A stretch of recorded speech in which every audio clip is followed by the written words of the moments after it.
Hello students, 10th standard. We are going to learn wordplay in English. 8th standard English subject. We are going to take some information about wordplay. See, in wordplay that is one acrostic. What is acrostic? बघा, शब्दांचा खेळ आपण या ठिकाणी आता आज इयत्ता 8वीच्या इंग्रजी विषयामध्ये पाहणार आहोत. तर ॲक्रोस्टिक हा भाग आपण आज बघतोय. ॲक्रोस्टिक काय आहे हे आधी समजून घेऊया. वर्ड प्ले हा शब्दांचा खेळ आहे, गेम आहे. An acrostic is a poem or other format of writing in which the first letter or syllable or word of each line spells out a word or message. The most common and simple form of an acrostic poem is where the first letters of each line spell out the word or phrase. See, acrostic काय आहे? It is an acrostic is a poem. ही काय आहे? कविता आहे. मग ते format of रायटिंगमध्ये असेल किंवा एखाद्या दुसऱ्या लिखाणाच्या प्रकारामध्ये असेल. ही एक ॲक्रोस्टिक म्हणजे काय की एखादी कविता असेल किंवा दुसऱ्या प्रकारचं कुठलं लिखाण असेल.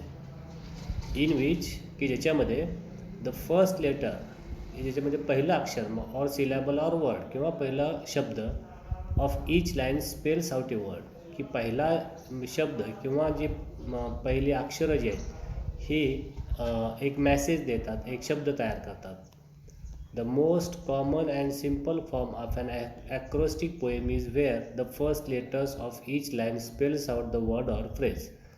आणि ह्याच्यामध्ये काय कॉमन काय आहे की the most common and simple form of an acrostic poem is म्हणजे ॲक्रोस्टिकचा एक साधा फॉर्म कसा असतो तर त्याचं फर्स्ट लेटर घेऊन बनवलेलं म्हणजे त्या कवितेचं किंवा त्या वाक्यरचनेचं वाक्यांमधलं पहिले जे लेटर्स आहेत ते लेटर्स घेऊन एक शब्द तयार केला जातो.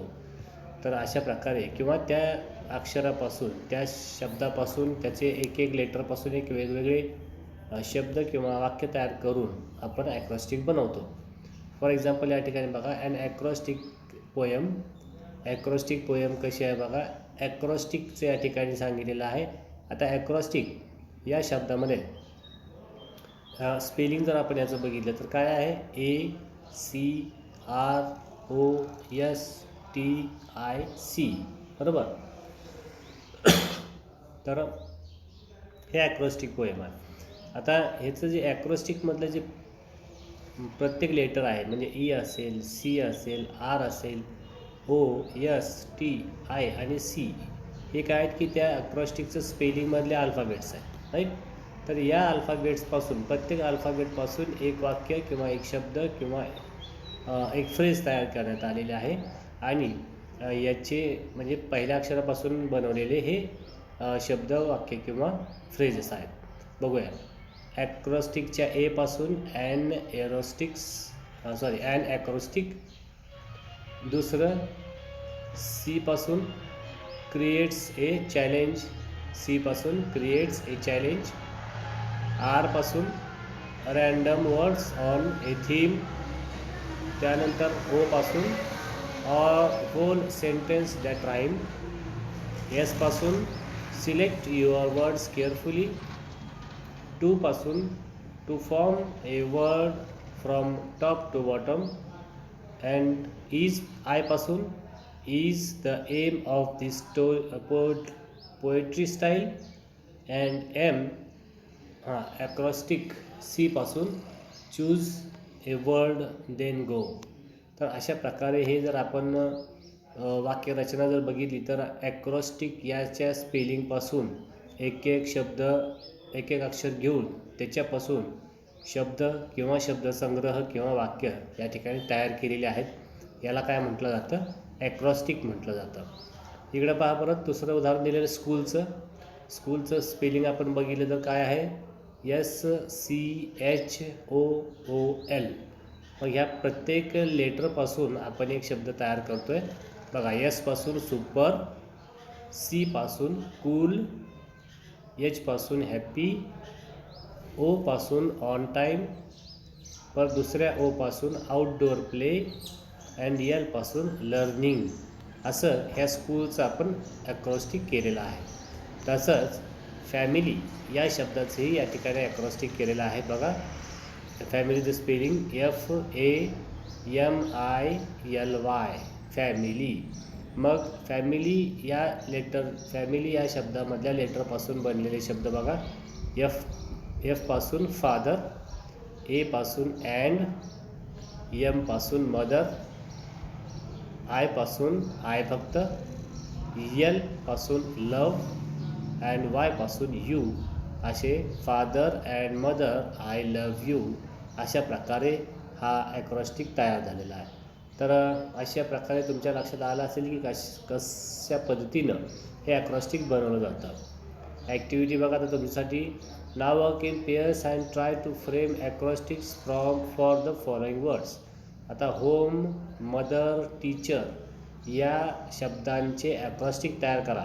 म्हणजे आता समजा आपण होमचं तयार करतो आहे तर HOME, H पासून एक शब्द किंवा वाक्य लिहायचं, O पासून एक शब्द किंवा वाक्य, M पासून एक शब्द किंवा वाक्य, आणि E पासून एक शब्द किंवा एक वाक्य किंवा फ्रेज, जे काही तुम्हाला सुचेल ते तुम्ही लिहायचं आहे. आणि HOME पासून एक ॲक्रॉस्टिक तयार करायचं आहे. तसंच मदर MOTHER आणि टीचर TEACHER या प्रत्येक लेटरपासून एक शब्द, एक फ्रेज किंवा एक वाक्य तयार करायचं आहे आणि ॲक्रॉस्टिक तयार करायचं आहे.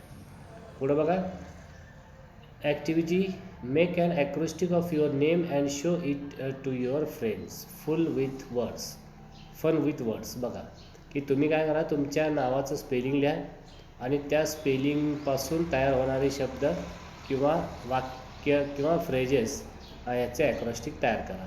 तर अशा पद्धतीनं आपण बघितलं की ॲक्रॉस्टिक कशा तयार करायच्या. समजलं का? आता दुसरा भाग याच्यामधला आपण बघतो आहे की स्पूनरिझम. स्पूनरिझम काय आहे बघा. Spoonerism is a slip of the tongue. बघा, आपली जीभ जर थोडीशी अडकली किंवा घसरली तर एक वेगळा शब्द तयार होतो, याला स्पूनरिझम म्हणतात. The first letter of 2 or more words get interchange in स्पूनरिझम.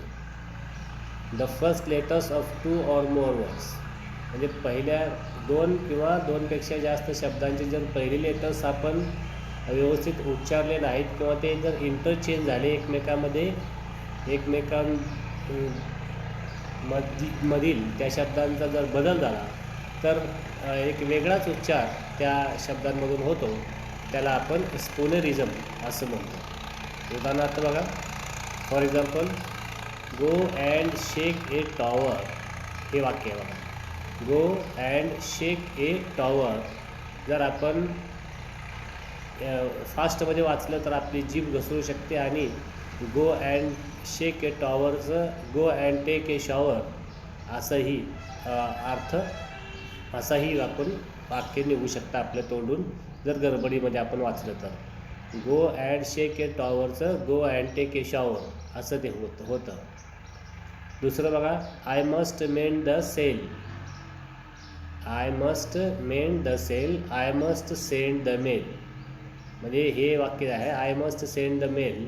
मेंडच्या ऐवजी सेंड आणि सेलच्या ऐवजी मेल अशा प्रकारे हे स्लिप ऑफ टंगमध्ये होऊ शकतं. त्यानंतर तिसरं वाक्य आहे, you have very mad banners. म्हणजे वाक्य कसं व्हायला पाहिजे बघा, you have very bad manners. तर बॅड ऐवजी मॅड होतं आणि मॅनर्स ऐवजी बॅनर्स होतं.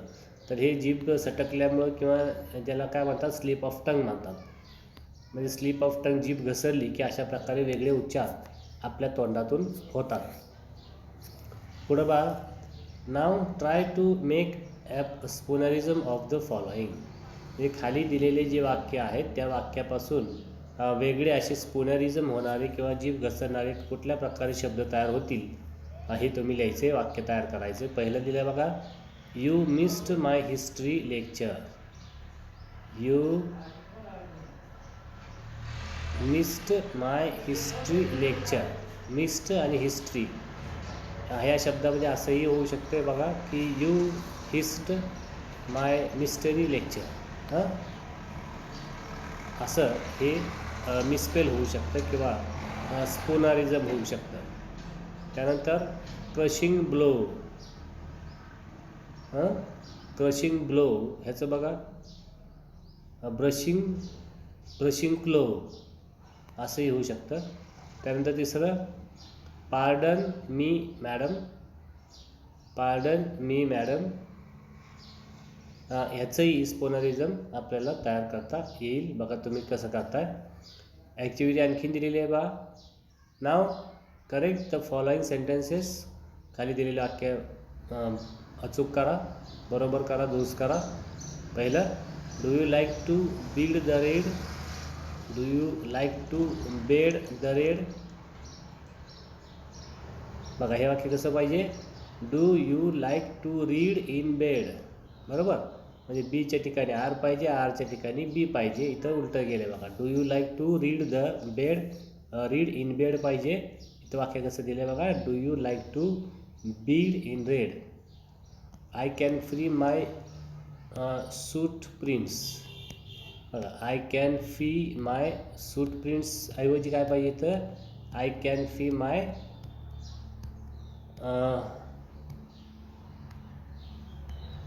माय सूट प्रिंट्स ऐवजी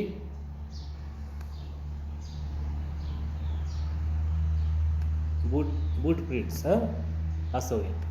त्यानंतर तिसरं, I caught a ban of soda. I caught हे